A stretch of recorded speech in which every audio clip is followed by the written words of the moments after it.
You're listening to the Time to Level Up podcast. I'm your host, business life coach Andrea Liebross. I help women in business commit to their own growth personally and professionally. Each week, I'll bring you strategies to help you think clearly, gain confidence, make your time productive, turn every obstacle into an opportunity, and finally overcome the overwhelm so that you can make money and manage life. Let's create a plan so you have a profitable business, successful career, and best of all, live with unapologetic ambition. Are you ready to drop the drama and figure out the how in order to reach your goals? You're in the right place. It's time to level up. Let's do this.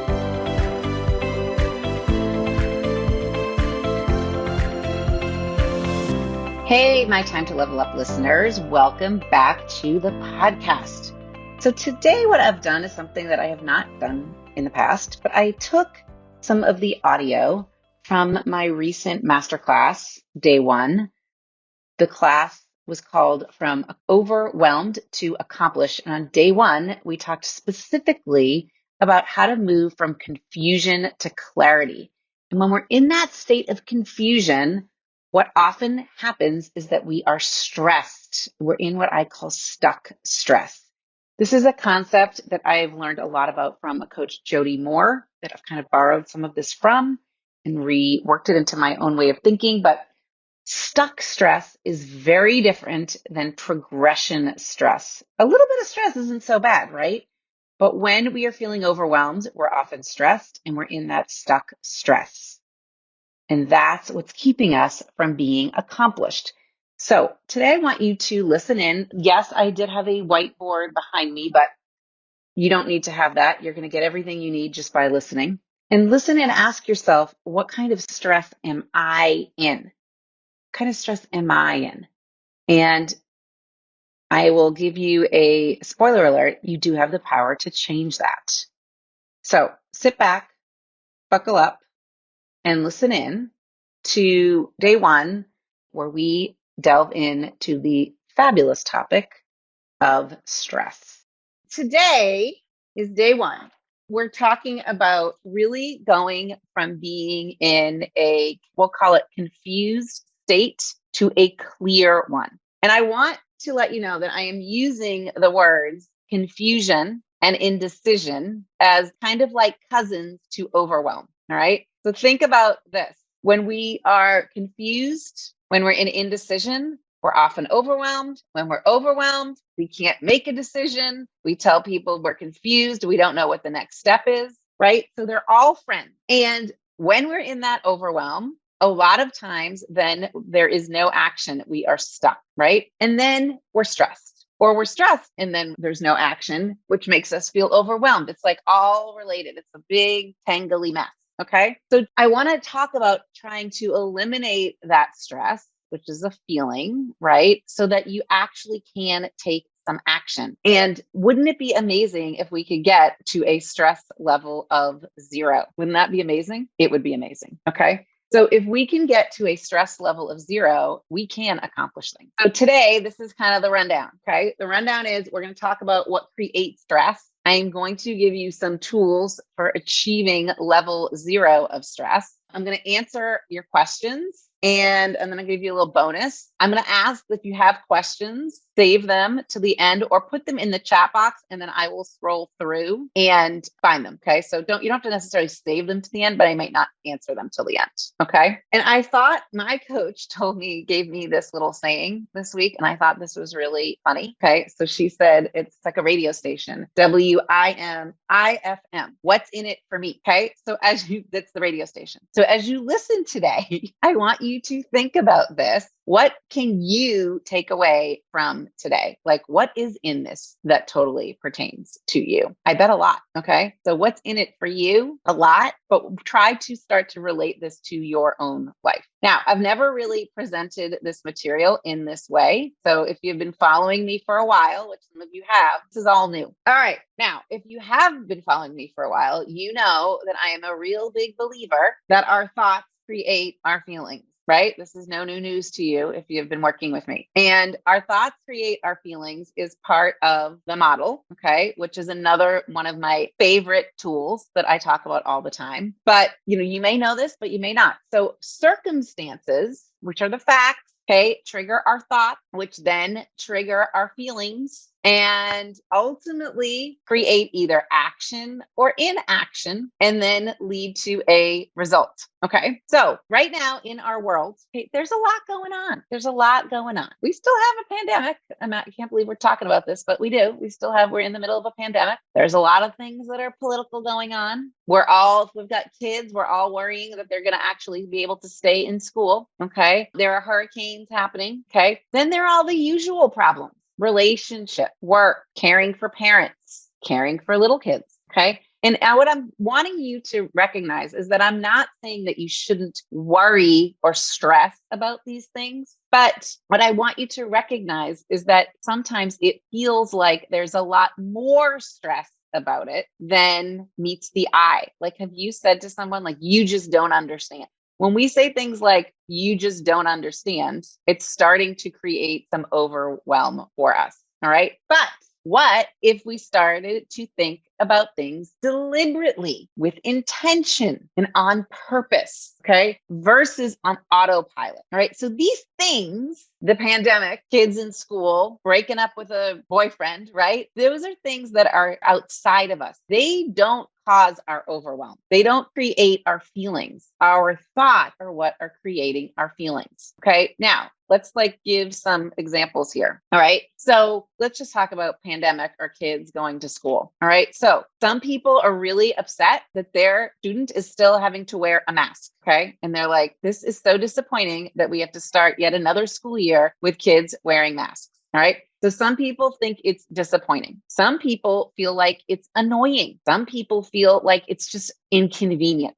Now, some people may even take it to another level and say, this is heartbreaking because they're still not having band practice. My kid can't blow in his flute. He can't be first flute in the orchestra. Some people are just indifferent about it all. So the fact that we're wearing masks is not causing the emotion of disappointment or overwhelm or confusion. It's our thoughts that are creating them. In a business, okay, I love relating stuff to business. In a business, I could say, let's say today, I could say that the fact that the Zoom link was incorrect in the body of the email was overwhelming to me, created some stress. Okay. It wasn't that the fact that the link didn't work. It was my thought about the fact that the link didn't work. And actually, to be really honest, for about a split second, it created some stress. But then I said, that's not a big deal. I'll just send out another email. So what we need to do is to learn how to think deliberately. So many people think that this means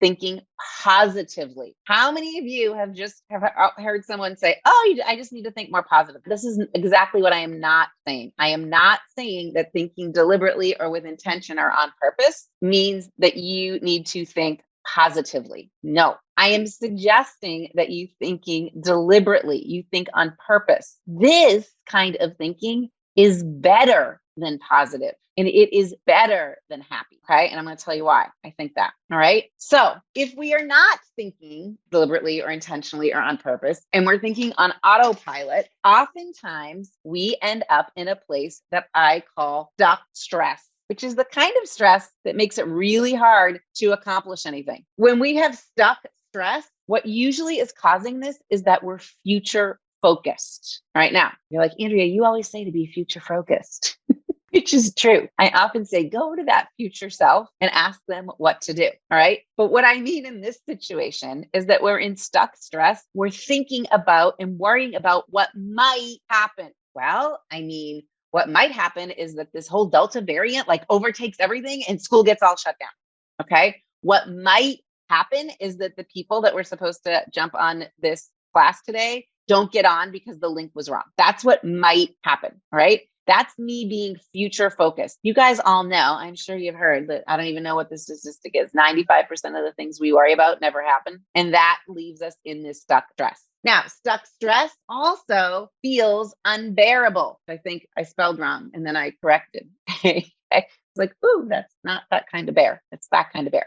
So there's stuck stress feels unbearable. You just want it to end, right? Can't this all just go away, right? It also, you sometimes think, oh, I'm going to feel so much better when this is over. And you also want to hurry it up. You want to hurry it up because it's growing in intensity as the days go on, right? Think about that overwhelm. It never really goes away until you decide it's going to go away. In the meantime, it's just growing in intensity and you start to feel it in your body. So when I talk about feelings a lot, there's emotions, okay? And then there's sensations. And the sensations are in our body. In the stuck stress, we feel that in our body. It also blocks our genius, okay? So when I work with clients, one of the things they often say in our initial call, like in our initial consult call, is that, you know what, Andrea, in these 30, 45 minutes, you have made everything seem so simple. Like this isn't really hard, right? This isn't rocket science. But when we're in this stuck stress, it is blocking our genius and we can no longer problem solve. We become horrible problem solvers in stuck stress. And then we start to feel self-pity. We start to feel resentment. We start to blame, play the blame and shame game. We blame others. Okay. This week I was doing a lot of blaming my brother because he's not helping. Okay. I'm trying to blame him, right? He didn't make the situation. That's not a good place for me to be putting blame. Also, go back, listen to, there's a podcast about blame and shame. I'm not sure what number it is, but there's a blame and shame podcast. That would help. So here's what happens. Okay, here comes my graph. You ready for my graph? This is like, I don't know, fourth grade math. Here's my graph. So what happens is the stuck stress does not help us. It reaches a point where it doesn't help us. So on my graph, we have over here on the vertical axis, our quality of life. Down here, this is very low quality of life. Up here, very high quality of life. Okay. On this side, this is our number of attempts to predict and prevent future problems. All right. And this is like 0 attempts, and this is 100 attempts. I want you to think about a seatbelt, riding in a car, right? So we know that seatbelts save lives. A lot of research on that. We also know that riding in a car, as Erin realized earlier last week, can be dangerous. We can get hit. People get in accidents. They're injured. Sometimes, unfortunately, they're killed. Riding in a car is dangerous. So what happens is we think about that seatbelt. We're like, okay, I know, this is like you thinking about the seatbelt. I know that wearing my seatbelt, I can wear my seatbelt and I can go ride in a car and go places. Okay. It's going to improve my quality of life. If I can go places, my life would be so much better. So I'm going to wear the seatbelt. I'm thinking about riding in the car. Seatbelts are helpful. I'm trying to predict and prevent future problems by wearing my seatbelt. But if I go beyond thinking about wearing my seatbelt and I start thinking about, yeah, well, I can wear my seatbelt, but things still can happen. I mean, the other guy, he might be drunk. He might run the red light. He might whatever. Okay. If I keep thinking about those future problems, I may say, I don't even want to ride in a car and I may never go anywhere. So then my quality of life goes down. It can get to kind of like a tipping point. So let's think about this. Let's think about, since this is like fresh in my brain, kid going to college. So, okay, here's me being a good mom, getting ready. I'm getting the kid ready for college. This can even start like when he's 1 year old, right? Get to a point, he's ready to go. Bye.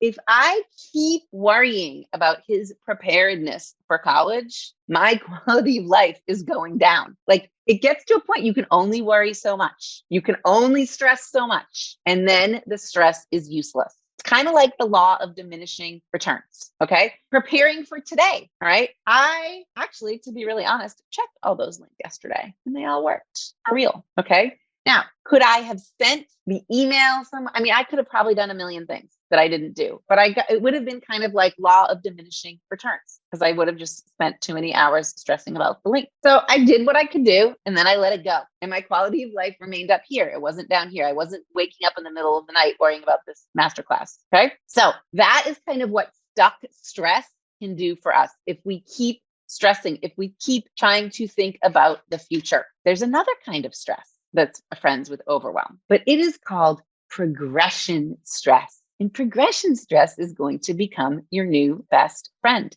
Progression stress helps you accomplish and get to a place where the stress is zero because you have accomplished it. Now, if you are experiencing or in the state of progression stress, you are very much current problem focused. You're solving for the problem at hand. I solved for the problem at hand, but the link didn't work. I didn't worry about tomorrow yet. That's not helpful. If you are thinking about parenting, okay, you know how our brains, this is a great one. I have a coach friend that says when we parent and our kids, we don't know what to do with them or we're worried about them. We all think that they're going to live in a van down by the river. That's when we are not current problem focused.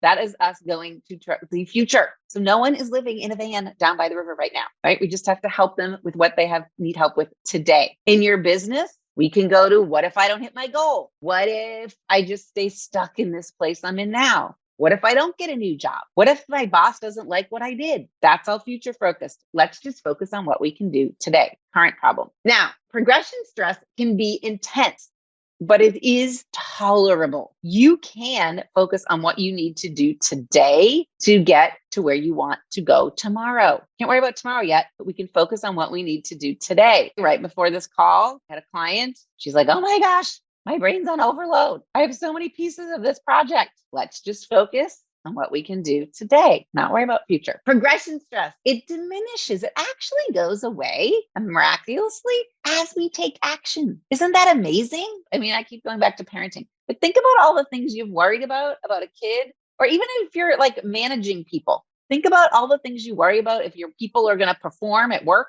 Okay. And then they start to do things and then that stress goes away. Now it might be filled with a new stress, but it diminishes as we take action. Progression stress, it helps our genius. It helps us problem solve. It helps us see that things aren't so bad. It's actually kind of useful. Imagine that. And it creates the feelings of determination. It creates commitment. It creates motivation and curiosity, courage. Look at all the things that it actually creates. Isn't that amazing? So you actually get to be a problem solver, which is amazing. Now, in the chat box, I want you to pause and I want you to share with me, what thoughts do you think cause stress? What are some of your repeating thoughts that cause stress? And is that stress that those thoughts cause, is that stress stuck stress or is it progression stress? What do you think? Is it stuck stress or is it progression stress? So this work product isn't good enough. Is that thought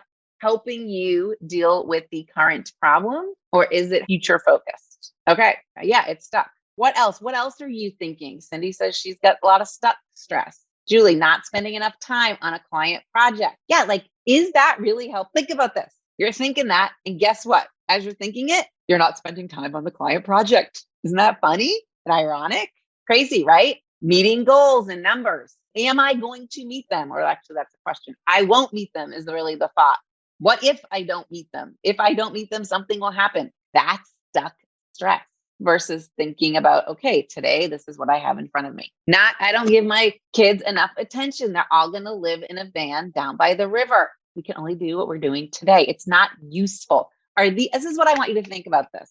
Are any of the thoughts that Erin or Julie, Cindy, Sandy, Monday, they all shared, are any of those useful, right? Not useful. What about a trend of your position becoming redundant and being sent? Yes. Okay. Like, I'm going to get eliminated. My position is no longer going to be needed. That's kind of stuck stress.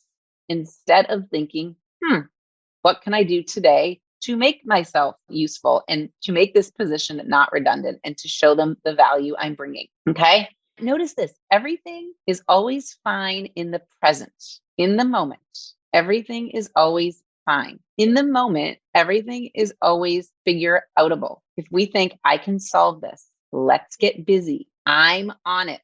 I will be okay somehow. What can we do now? Progression stress, the good kind, comes from thinking about solving things. And we can start to think about solving things right now in the present moment, currently. So think about the thoughts that are creating either progression stress or stuck stress.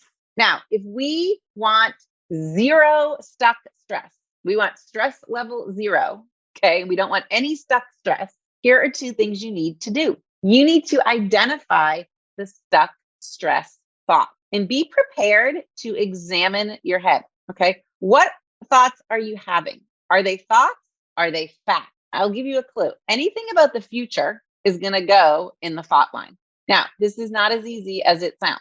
because Monday's comment, I don't give my kids enough attention. There's a part that she didn't add on to that. I don't give my kids enough attention, so they will become whatever, or that means I'm not a good mom. She's thinking I need to give them attention so that they whatever. That's future, right? So those are all her thoughts. Identify your thoughts.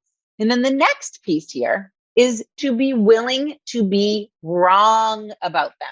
Okay. This is a lot of what we do in coaching. We are learning in coaching to think more deliberately. And when we do that, we sometimes have to realize that our thoughts might be wrong, right? What if my position isn't redundant and I'm not going to be sent home? What if I'm spending the exact right amount of time on the client project? What if what I'm creating at work is amazing? Your brain wants to be in the right more than it wants you to feel better or achieve goals or to lose out on your goals. Your brain's job is to make you feel better. So it's trying to make you feel better by telling you, oh, you better get cracking. You might lose your job. Okay. Your brain is not offering you, you might be wrong about that. You're not going to lose your job. But you need to start to be willing to be wrong about your thoughts. And if you think about this, like as we try to accomplish something, it's a journey. Like there's probably steps to it. And we have to be willing to be wrong along the way. No one ever went from 0 to 100 without being wrong along the way. And note, I want you to know too, that the next piece of this is really telling yourself the truth and then to get moving. And when you tell yourself the truth and you get moving, amazing things can happen, right? And here's what can happen. If you're telling yourself the truth, then you're not indulging in feeling scared because that's the truth all the time. It's not necessary. Think about this. Let's say there's a box of chocolates and you eat one and then you walk by it again a few hours later and you have another one. And then you're like, oh, after dinner, I deserve a third one. There is nothing wrong with eating chocolate, right? There's nothing wrong with it, but it's not necessary, right? It's not fueling your body, especially like 3 chocolates. And really, it would really be okay if you never ate chocolate ever again in your entire life. But we like eating it because it tastes good. It's comforting. It goes down easy. It's kind of like the stuck stress. It's not necessary. You would be super fine for the rest of your life if you never had any more stuck stress. But we're used to being there. It feels okay because we don't have to make any decisions or move forward. And we don't have to feel that fear. Now, it's not a problem to experience fear or being scared. That's not a problem unless we make it a problem. We often sometimes describe things in stuck stress as something that's just happening, like it happens to us, like it's not optional, like we just noticed it, almost like I'm 49 and I'm stressed. I'm confused. I'm not sure what to do. Your brain doesn't recognize this as optional and caused by our thoughts. It just thinks it is. It just thinks that stuck stress is just the thing because you're on autopilot. So it thinks this is the place to be. The truth is overwhelm and confusion and indecision. The truth is that that is caused by a mismanaged mind. Okay. Now I'll give you an example. Financial planners. I don't know if we have any on the call. Okay. We have a financial planner. We meet with this guy a few times a year. And I find myself about 20, 30 minutes into the conversation, just wishing it was over. It's kind of boring to me. A lot of the lingo I'm not super familiar with. It sometimes causes stress because he's talking about saving money. So oftentimes those conversations create the overwhelm for me, create that feeling. Okay. Because it's a topic that I'm not interested in. It's not my language. And I don't really even want to be interested in it. What happens is when I kind of go into that place, then I start to zone out. You ever experience this? You start to zone out. So that feeling allows me to kind of be unconscious. It allows me to not engage and wish it was all over and ask when it would end. But I'm curious and I did this. I decided last time that I was not going to be overwhelmed, that I was going to be all in, ask millions of questions, and it allowed me to stay engaged because of course I am capable of understanding what's going on. I can ask questions, I can learn. But being overwhelmed and zoning out allows me to hang out kind of in my lower brain, which is uncomfortable, versus hanging out in the higher problem solving brain, right? So this stuck stress is part of your lower brain. It's comfy down there. You don't have to solve any problems. Okay. You can just be like, this isn't my thing. So notice telling myself this is confusing is not leading me to clarity. Being confused leads me to more confusion. It leads me to more fogginess. When there's something that like we are super invested in, we tend to go into that progression stress. But sitting in that financial planning meeting, sometimes I'm not committed to solving the problem. I'm just committed to zoning out. But when I commit to solving the problem, then all of a sudden I feel like I'm making progress, but I have to go to my higher brain. Now, think about building a business. Your brain wants to be overwhelmed and confused. It wants to be there. Okay. Think about technology. Like if I told you to go make an Instagram reel, you'd be like, no, no, no, no. I mean, I'm pretty good at technology, but I'm not making a reel. So really what's going on is you are capable of making an Instagram reel. It's a result of me not managing my brain or us not managing our brains around it. So you might say to me, Andrea, aren't some things just confusing or overwhelming? I mean, isn't that just the way it is? And I want you to try on the answer of no. Try answering that question as no. There is just my brain trying to stay comfortable and indulging in the confusion and the overwhelm and the fear. So what do we do about it? We decide to believe the truth and get headed in the right direction versus pointed back towards fogginess and confusion. But in order to do this, you've really got to tell yourself the truth. And the truth is you're scared. You're going to fear you're going to get it wrong. You won't get it resolved if you make the wrong decision or the wrong choice, or your kid's going to live in the van down by the river. Okay, that's the truth. But I want you to put faith in the fact that you don't need to control everything. I want you to put effort and belief into just gathering the facts, making the decision, accessing this progression stress, and moving forward. So the truth gets you headed toward clarity and focus versus I'm scared and confused doesn't get you there, just sticking there. Now, if you avoid making a decision because it might be hard, you're probably avoiding making the decision because you'll have to move forward and then you might fail. That's the truth. Our brains tell us to stay confused because it's much safer and easier than making the decision and moving forward. But when you tell yourself the truth, you're getting some leverage over your brain. And you realize that overwhelm isn't happening to us. We are allowing it to hang around. We're settling for it. So you can decide that failure is not a problem and that you might succeed. You might be wrong and you might succeed. Okay, so there's where this getting it wrong comes in. You might be wrong. You might actually succeed. And then when we talk about taking action, and we're going to talk about this more as the week goes on, okay, when we talk about that, the thought I'm going to leave you with today is just try something. Everything that you try that doesn't work is one step closer to what does work, but only if you supervise your brain. If you fail, well, here's what happens. If we fail one time, many of us go right back to overwhelm. You know, I've not failed. I've found 1,000 ways that won't work is a famous quote from Thomas Edison. I've not failed. I've found 1,000 ways that don't work. So what we really need to do is just get busy figuring out how. Dan Sullivan, I don't know if anyone's followed him, he always says that we're either succeeding or learning. Those are the only two options, succeeding or learning. So that's kind of what I want you to think about as you think about how to get moving. So, but I want you to recognize that you don't have to do this alone. You don't have to do this alone. So, what did you think of that? And I ended there by saying you don't have to go it alone. So you don't have to go it alone. Okay. Oftentimes when we're in that stuck stress, we are stuck inside the peanut butter jar. One of my favorite analogies. You are stuck inside the peanut butter jar. It's pretty sticky in there. And when you're in there, you cannot get yourself out of it. You can't read the label. So what I offered to the participants of the class, and I'm going to offer to you, is to hop on a call with me and let's explore how you can get help. I may be a great person to help you. I may not be, right? But you don't know what you don't know yet. And why not have some help getting into that progression stress? And why not have some help reading the label or figuring out what action you need to take, how to get moving? So you can always go to my website and book a call. You can also just direct message me on Instagram or on Facebook and we can set something up. But This is not a good place to be, my friends, in that stuck stress. Progression stress is so much better. Okay, until next time, remember, there's always an opportunity to level up. Have a great day.